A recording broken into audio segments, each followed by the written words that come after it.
אני מזדהה. אוקיי, שקט בבקשה. אנחנו ממשיכים. שתי ישראליות יושבות לשתות קפה ברומא.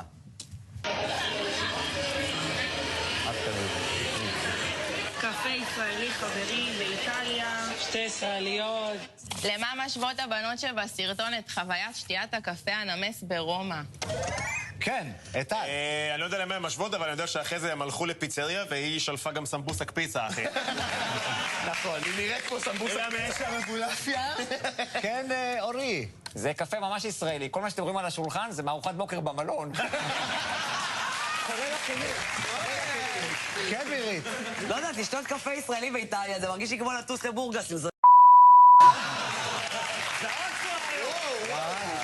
והתשובה היא... אתם עליכם, כי אתם שתי ישראליות. של החיים, מה? זה באיטליה. כמו בווידאו זוג.